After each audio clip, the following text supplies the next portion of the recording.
വെങ്കടാചലം, ഒരു പ്രൊസീജിയറിൻ്റെ കാര്യം ശ്രീ സതീഷ് വസന്ത് നേരത്തെ ചൂണ്ടിക്കാണിച്ചിരുന്നു. ഈ ആനയുടെ കൊമ്പ് മുറിക്കുന്നതുമായി ബന്ധപ്പെട്ട് അതൊന്ന് ദയവായി പ്രേക്ഷകരുമായി പങ്കുവെക്കാമോ? അതിനുശേഷം ഞാൻ വീണ്ടും ശ്രീ സതീഷ് വസന്തിലേക്കും അഡ്വക്കേറ്റ് ശ്രീ പത്മനാഭനിലേക്കും പോകാം, ഒപ്പം രാംകുമാർ സാറിലേക്ക്.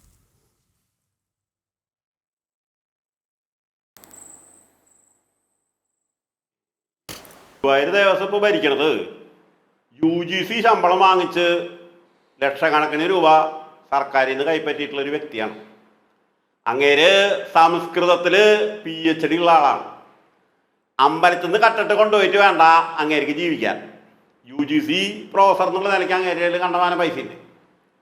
ഞാൻ സംശയിക്കുന്നത് അങ്ങേരുടെ മുന്നേ ഉള്ള ഭരണസമിതിയിലത്തെ ചില മഹാന്മാര് 72 മുതൽ വന്യജീവി സംരക്ഷണ നിയമം നിലവിൽ വന്ന 72 മുതൽ ബിനോവിശ്വത്തിൻ്റെ കാലത്ത് നടപ്പിലാക്കിയ ആനക്കൊമ്പുകളുടെ ശേഖരം വനം വകുപ്പിന് തീരുമാനിച്ച് കൊണ്ടുപോകാനായിട്ടുള്ള തീരുമാനം എടുക്കുന്ന വരെയുള്ള സമയത്ത് 72 മുതൽ 2006 വരെയുള്ള സമയത്ത് ഗുരുവായൂർ ദേവസ്വത്തിൽ ചത്തുപോയിട്ടുള്ള ആനകളുടെയും ഗുരുവായൂർ ദേവസ്വത്തിൽ അന്ന് കാലത്ത് മൂർത്തിട്ടുള്ള ആനകളുടെ കൊമ്പുകളുടെ കഷ്ണങ്ങളും എവിടേക്ക് പോയി എന്ന് 48 മണിക്കൂറിനുള്ളിൽ ഇപ്പോഴത്തെ ഗുരുവായൂർ ദേവസ്വം ചെയർമാൻ ഒരു ധവളപത്രം പുറത്തേക്ക് ഇറക്കണം.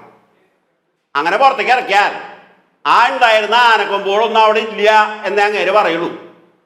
കാരണം എന്താ വെച്ചാൽ ഇത് ഈ ആനക്കൊമ്പ് എന്ന് പറയുന്ന സാധനം മനുഷ്യൻ ധരിക്കാൻ പാടില്ല എന്ന് അന്താരാഷ്ട്ര തലത്തിലുള്ള ഉടമ്പടിയിൽ ഇന്ത്യ ഒപ്പിട്ടിട്ടുള്ളതാണ്. പക്ഷെ ഗുരുവായൂർ ദേവസ്വത്തിലത്തെ പല ആളുകളും, പല ഉദ്യോഗസ്ഥന്മാരും, പല പാപ്പാമാരും, പല ഉദ്യോഗസ്ഥന്മാരും അവരുടെ മക്കളും പരസ്യമായിട്ട് അമ്പലത്തിലൊക്കെ വന്ന് നിൽക്കുമ്പോൾ അവരുടെ കഴുത്തിലത്തെ ചെയ്യലിൽ ആനക്കൊമ്പ് തൂങ്ങി കിടക്കണ സീനുകൾ പല വീഡിയോസിലും ഫോട്ടോസിലും കണ്ടിട്ടുണ്ട്. അതുകൊണ്ട് ഇടതുപക്ഷത്തിൻ്റെ ആളിവിടെ വന്നിട്ട് എല്ലാ കൊമ്പും വനംവകുപ്പിൻ്റെ കയ്യിലാണ് എന്ന് പറഞ്ഞാൽ അത് തൊണ്ട തൊടാണ്ട് വിഴുങ്ങാൻ എനിക്ക് പറ്റില്ല. അതുകൊണ്ട് ഈ വനംവകുപ്പിൻ്റെ കൈവശം ആനക്കൊമ്പുകൾ ഗുരുവായൂർ ദേവസ്വം ബാക്കിയുള്ള അമ്പലത്തിൽ നിന്നും പിടിച്ചെടുക്കുന്ന പരിപാടി തുടങ്ങിയത് ബിനോവിശ്വം ഭരണം തുടങ്ങിയിട്ടുള്ള 2006-2007 കാലയളവിൽ തൊട്ടാണ്. അതിനു മുന്നേ 1972 തൊട്ട് ഗുരുവായൂർ ദേവസ്വം അടക്കമുള്ള ദേവസ്വങ്ങളുടെ കൈവശം ഉണ്ടായിരുന്ന ചത്തുപോയ ആനകളുടെ കൊമ്പുകളും ജീവുള്ള ആനകളുടെ മുറിച്ച കഷ്ണങ്ങളും എവിടേക്ക് പോയി എന്നുള്ളത് അതാത് ദേവസ്വം ബോർഡ് പ്രസിഡന്റുമാർ 48 മണിക്കൂറിനുള്ളിൽ ധവളപത്രം ഇറക്കി പത്രസമ്മേളനം നടത്തി പറയാനായിട്ട് അവർക്ക് ചങ്കൂറ്റി, അല്ലെങ്കിൽ അവരുടെ കാലയളവിൽ അത് കട്ടെടുത്ത് വിറ്റു എന്ന് നമുക്ക് പറയാൻ പറ്റും. ഈ ആനക്കൊമ്പിന്റെ കേസ് പിടിപെടണമെങ്കിൽ ഇവിടുത്തെ വനം വകുപ്പിന്റെ ചീഫ് വൈൽഡ് ലൈഫ് വാർഡന്റെ ഓഫീസ് തന്നെ ചോദ്യത്തിന് വേണം. വഴുതക്കാടാണ് അവരുടെ ഓഫീസ്. കേരളത്തിലെ ഏത് ആനക്കൊമ്പ് പിടിച്ചാലും വഴുതക്കാടുള്ള 5-6 പേരെയാണ് വനം വകുപ്പുകാർ പിടിക്കുക. മുമ്പ് ഒരു ആനക്കൊമ്പിന്റെ കേസിൽ 21 ആനകളെ കൊന്ന കേസിൽ ഒരു ആനയുടെ കൊമ്പ് പിടിച്ചെടുത്തിട്ട് കേസെടുത്തപ്പോൾ വനം വകുപ്പ് ഉദ്യോഗസ്ഥരായിട്ടുള്ള ഒരു ഭാര്യയും ഭർത്താവും കൂടി പ്രതിനെ തല്ലി എന്ന് പറഞ്ഞൊരു കേസ് വന്നു. ആ തല്ലി എന്നുള്ള കേസിൽ അവർ ആശുപത്രി പോയി കിടന്നു. ആ തല്ലിയ ഉദ്യോഗസ്ഥന്മാർ ജയിലിൽ പോകുന്നതായിപ്പോ അന്നത്തെ ചീഫ് വൈൽഡ് ലൈഫ് വാർഡൻ ആ 21 ആനകളുടെ ആനക്കൊമ്പ് കട്ട കേസ്, കാട്ടാനകളുടെ കേസും മുക്കിക്കളഞ്ഞു, സ്കട്ടിൽ ചെയ്തു എന്ന് പറയും. അയാളുടെ പേര് ഹരി എന്ന് പറയുന്ന പേരിന്റെ ഒപ്പം തുടങ്ങുന്ന ഒരാളായിരുന്നു. ഗണേശ് ഉള്ളപ്പോഴും അങ്ങനെ ചീഫ് വൈൽഡ് ലൈഫ് വാർഡനായിരുന്നു, തിരുവഞ്ചൂരുള്ളപ്പോഴും ചീഫ് വൈൽഡ് ലൈഫ് വാർഡനായിരുന്നു. അതുകൊണ്ട് ഇടത് വലത് കക്ഷികൾ ഭരിക്കുമ്പോൾ ആനക്കൊമ്പിന്റെ വിൽപ്പന തൃശ്ശൂർ ജില്ല കേന്ദ്രീകരിച്ചും ആനകളുടെ കൊമ്പുകൾ സൂക്ഷിച്ചു വെച്ചിട്ടുള്ള തിരുവനന്തപുരം, എറണാകുളം ഭാഗത്തെ പ്രദേശങ്ങൾ കേന്ദ്രീകരിച്ചും ആനക്കൊമ്പ് പൊടിച്ച് ഇന്ത്യയിൽ നിന്ന് കടത്തി എന്ന് പറഞ്ഞിട്ട് പല വിമാനത്താവളങ്ങളിലും കേസുണ്ട്.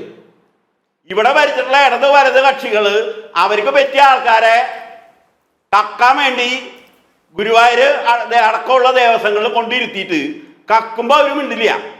എന്ന് പറഞ്ഞാൽ കക്കുമ്പോൾ അവർ കാണാണ്ടിരിക്കും.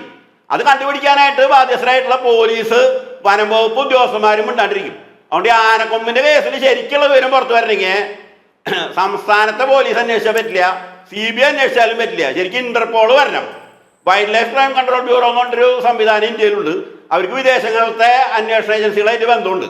അതുകൊണ്ട് CBI അന്വേഷണം വേണമെന്ന് ഞാൻ പറയില്ല, ഇന്റർപോൾ അന്വേഷിച്ചാൽ മാത്രമേ ഇത് പുറത്തേക്ക് വരുള്ളൂ. അപ്പൊ നമ്മള് അനുസരിച്ച് ശ്രീ വെങ്കടാചലം, ഇന്റർപോൾ വന്നാൽ പോലും ഇതൊക്കെ കണ്ടുപിടിക്കാൻ പറ്റുമെന്ന് എനിക്ക് ഒരു സാധാരണ പൗരൻ എന്ന നിലയ്ക്ക് എനിക്ക് നല്ല സംശയമുണ്ട്.